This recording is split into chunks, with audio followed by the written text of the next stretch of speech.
Just on the rhetoric, you mentioned the First Lady and Jimmy Kimmel. Jimmy Kimmel's comments were, "Mrs. Trump, you have a glow like an expectant widow."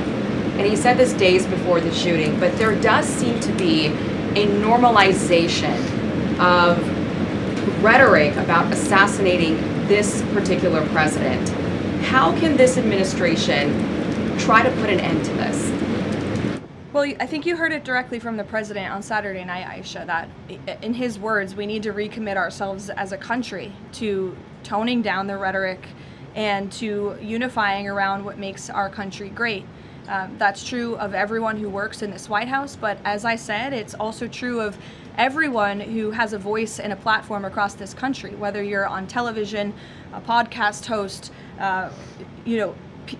people listen, and when you have mentally disturbed individuals across the country who are listening to this crazed rhetoric about the president day after day after day, it inspires them to do crazy things. And unfortunately, it's not just the media, it is the entire Democrat Party has made their pitch to voters across the country that Donald Trump poses an existential threat to democracy, that he is a fascist, and that they compare him to Hitler. I mean, these are despicable statements that the American people have been consuming for years.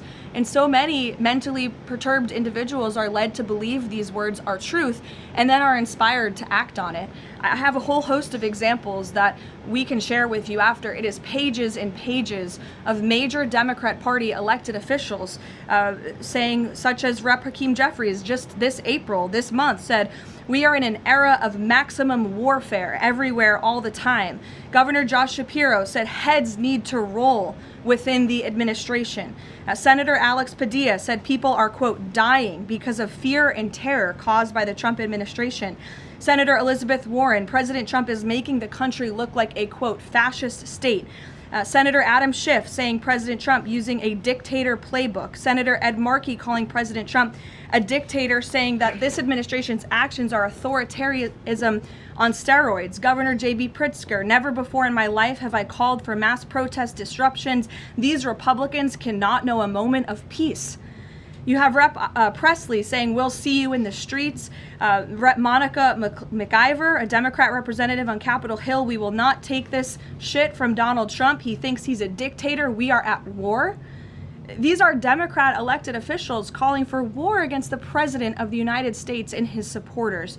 I could go on and on, but again, when you have people in positions of power that are saying things like this every single day for years, you are inspiring violence by people who are already mentally ill. And that's what we've seen against this president for far too long.